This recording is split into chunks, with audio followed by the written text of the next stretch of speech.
हमने अपने पिछले लेक्चर में एडवर्ड माने के बारे में पढ़ा और एडवर्ड माने प्रभाववादी चित्रणकारों और उनकी चित्र शैली दोनों के समन्वय से एक नई चित्रण शैली का उन्होंने अपने चित्रों में प्रयोग किया।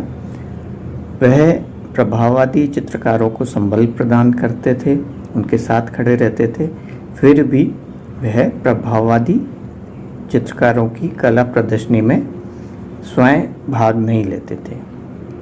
वे स्थापित कलाकार थे और उनके चित्र राष्ट्रीय कला प्रदर्शनी में चयनित होते रहते थे। फिर भी वह उस समय चल रही चित्रण पद्धति या वातावरण से खुश नहीं थे। स्टूडियो के अंदर कृत्रिम प्रकाश में होने वाले चित्रण को वह पसंद नहीं करते थे और इसी वजह से वे प्रभाववादी चित्रकार जो कि खुले वातावरण में चित्र बनाते थे, उनके समर्थन में खड़े हुए थे। आज हम पढ़ेंगे क्लॉड मोने के बारे में। ऑस्कर क्लॉड मोने। यहाँ विशेष हमें ध्यान रखना पड़ेगा कि एडवर्ड माने और ऑस्कर क्लॉड मोने, जिनको हम माने और मोने के रूप में ज़्यादा जानते हैं, ये दो अलग अलग चित्रकार हैं। माने जहाँ अपने आप को स्थापित कलाकार मानते हुए भी प्रभाववादी चित्रकारों के समर्थन में खड़े थे, वहीं मोने पूर्ण रूप से प्रभाववादी चित्रकार थे। ऑस्कर क्लॉड मोने वह पूर्ण रूप से प्रभाववादी चित्रण करते थे एवं उनके पूरे जीवन काल में उन्होंने प्रभाववादी चित्रण शैली का समर्थन किया और कार्य किया।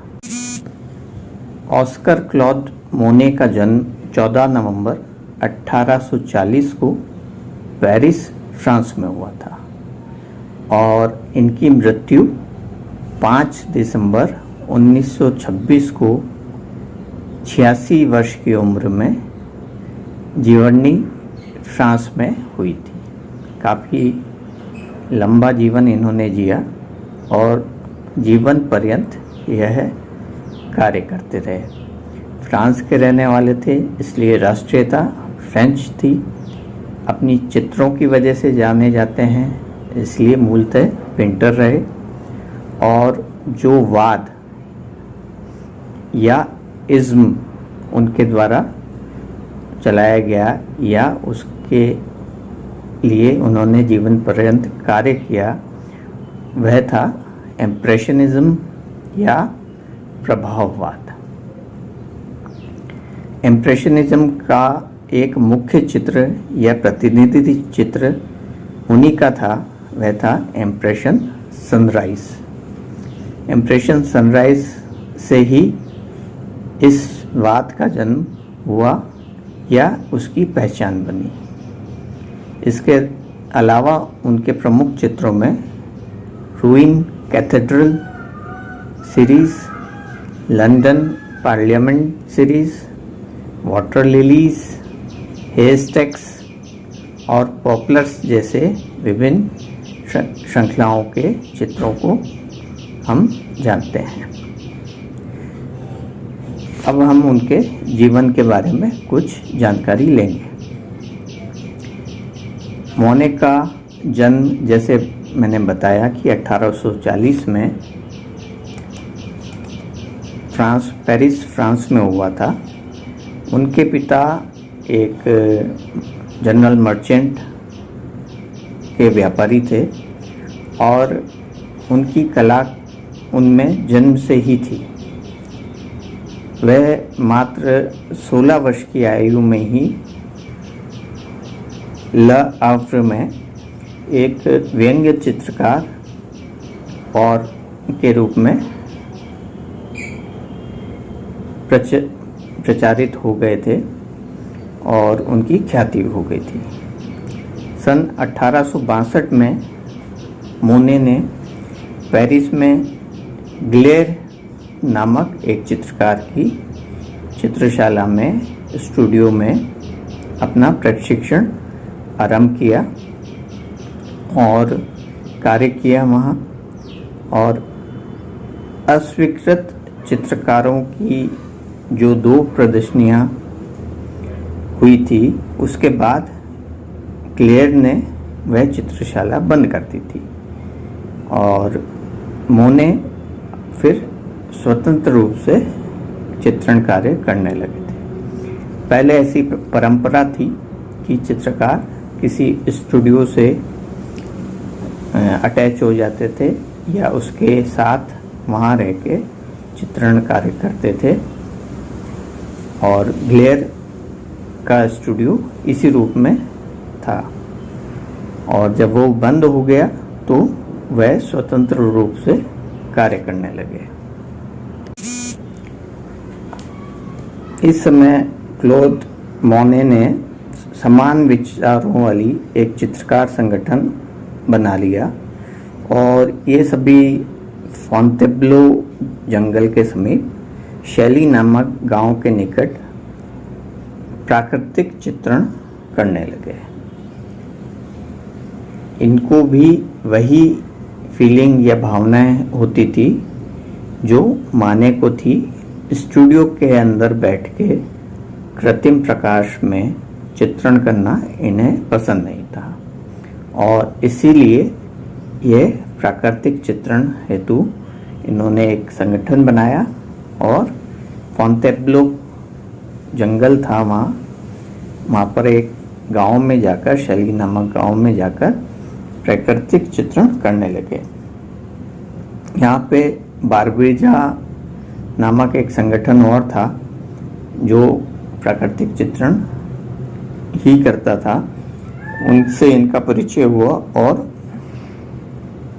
उनकी तकनीक से भी ये पारंगत हुए या जानकारी ली।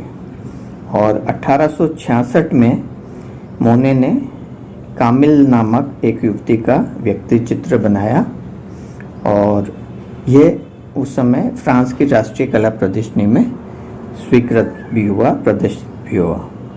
और इन्होंने कुछ समय बाद ये इनकी पत्नी के रूप में भी जीवन में आई।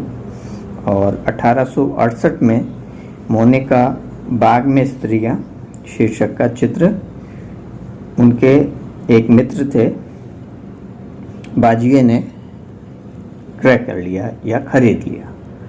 तो इस तरह से इनका प्रारंभिक जीवन शुरू हुआ। और 1870 में जब जर्मनी ने फ्रांस पर आक्रमण कर दिया था तब मोने ने फ्रांस को छोड़ा और वह हॉलैंड चले गए, परंतु कुछ समय वहाँ कार्य करने के बाद वे पिसारो के साथ लंदन आकर रहने लगे। और यहाँ पर उन्होंने जापानी छाप चित्र देखे और उनसे उनको बहुत प्रेरणा मिली। उनका जो संयोजन था और रंग करने की जो पद्धति थी उससे उन्हें काफ़ी प्रेरणा मिली। अपने पहले लेक्चर्स में हमने इस विषय पे भी बात की है कि जापानी छाप चित्रों का, जापानी प्रिंट्स का प्रभाववादी चित्रकारों पर क्या प्रभाव पड़ा। वह उनकी रंगांकन पद्धति जो कि फ्लैट कलर स्कीम थी, सपाट चित्रण रंगांकन पद्धति थी, उससे काफ़ी प्रभावित हुए थे। रंगों की जो चमक थी वह इससे बनी रहती थी, जबकि अगर हम काले भूरे रंगों का प्रयोग करके चित्र में लाइट एंड शेड देने की कोशिश करते हैं या रंगों को मिक्स करके प्राकृतिक रूप से जो दृश्य दिख रहा है उसको वैसे ही बनाने का प्रयास करते हैं तो रंगों की चमक ख़त्म हो जाती है, धूमिल हो जाती है। एक ग्रे शेड उसमें चित्र में एक उभरने लगता है, तो रंगों की चमक उसमें नहीं रहती।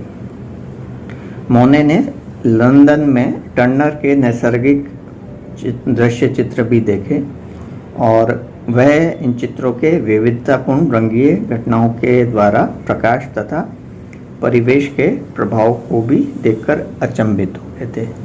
कांस्टेबल और टर्नर दो ऐसे चित्रकार हैं जो प्राकृतिक दृश्य चित्रकार के रूप में जाने जाते हैं, और जिसमें से जो टर्नर थे उन्होंने रंगों का उन्मुक्त तरीके से ढंग से प्रयोग किया, जिससे रंगों का एक प्रभाव चित्रों में नज़र आता है। रंगों की चमक अलग तरह से दिखती है। वह प्राकृतिक दृश्य को हूबहू वैसा बनाने की बजाय रंगों के धब्बों के रूप में या उनको उसकी चमक बरकरार रहे ऐसे रंगांकन करते थे, और उसका प्रभाव भी इनके ऊपर पड़ा। और इन प्रभाव के कारण मोने ने अपने चित्रों में मात्र प्रकाश के प्रभाव को ही अंकन करने का निश्चय किया। इस प्रकार मोने ने अपने चित्रों में इंद्रधनुषी रंगों की अटखेली का नज़ारा चित्रित करना प्रारंभ कर दिया था। तो रंगों के प्रति जो उनका मोह था और प्रकाश का जो प्रभाव था वह इस तरह से उनके चित्रों में आया। टर्नर के चित्रों से वे प्रभावित हुए। इसके अलावा बारबीजा चित्रकार जो कि दृश्य चित्रकार के रूप में कार्य कर रहे थे, उनसे भी उन्होंने प्रेरणा ली। तो आगे के लेक्चर में हम उनके प्रमुख चित्रों के बारे में बात करेंगे। धन्यवाद।